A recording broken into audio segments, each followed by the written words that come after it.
Today, we're going to dive into a really crucial part of Kubernetes, how it actually decides where your applications are going to run, especially when things start to get crowded. So let's just kick things off with a scenario. Picture this. Your Kubernetes cluster is completely full, packed, and you absolutely have to deploy a critical new application. What happens? Right. Something's got to give. The system itself has to make a really tough decision about what to do next. So, we've already seen how Kubernetes is amazing at running workloads and scaling our applications. But there's this whole other layer of magic happening behind the scenes, a constant, intelligent decision-making process. And it all boils down to one question. Where do those applications actually run? So let's start with that fundamental challenge. We can call it the placement puzzle. I mean, think about it, right? You've got a cluster with a whole bunch of nodes, and each one has its own limited supply of CPU and memory.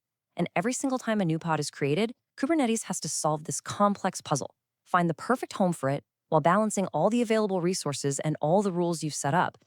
And the component that's in charge of solving this puzzle is the Kubernetes Scheduler. Its official name is the Kube Scheduler. It's a core piece of the control plane, and its entire job, all day long, is to watch for new pods that don't have a home yet. Then it selects the right node for them to run on. You can really think of it as the brains of the whole placement operation. Okay, but with so many nodes to choose from, how does it pick the best one? Is it just rolling the dice, picking one at random? Well, here's what's so cool about this. No way. It is not random at all. It's actually a highly structured and pretty sophisticated two-step process. First, you've got filtering. The scheduler basically looks at all the nodes and immediately weeds out any that just can't run the pod for whatever reason. Then, for all the nodes that are left, the feasible ones, it moves to step 2, scoring. This is like a competition.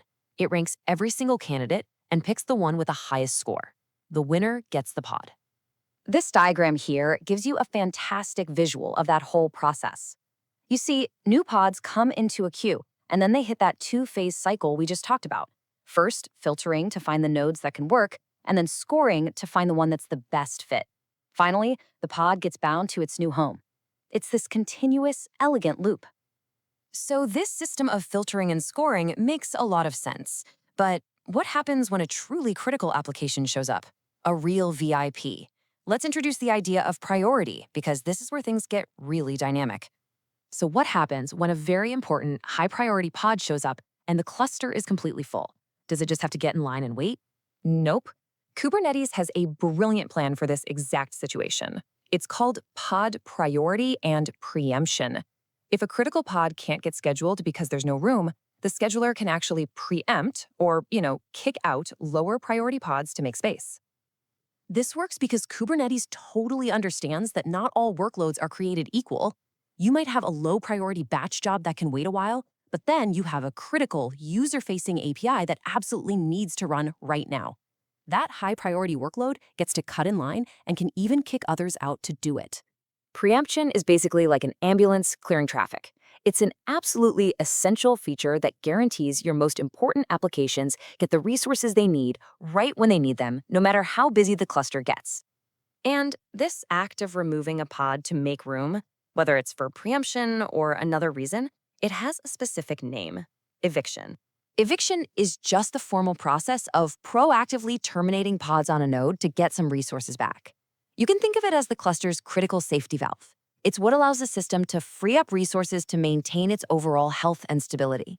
And it can be triggered for a bunch of reasons. Sure, preemption is one, like we just saw, but it could also happen because a node itself is under pressure. Maybe it's running low on memory, or an administrator might trigger it on purpose to do some maintenance. It's a fundamental tool for keeping the whole cluster healthy. So here's the crucial point. All of these mechanisms, scheduling, preemption, and eviction, they're not just separate ideas. They all work together to create this incredibly resilient, self-balancing system. See, Kubernetes isn't just about running applications. It's constantly performing this dynamic balancing act, making decisions every single second to maintain stability and efficiency. It's like a living system, always adjusting to keep everything running just right. So, to recap this whole dynamic system, the scheduler is the brains that intelligently places new pods. Preemption is the VIP pass that clears the way for the important stuff. And eviction is the safety feature that removes pods to protect the health of the nodes themselves. And all of them working together are the foundation for how Kubernetes achieves that famous resilience and stability that it's known for, even when it's under a really heavy load. But this brings up a really fascinating question.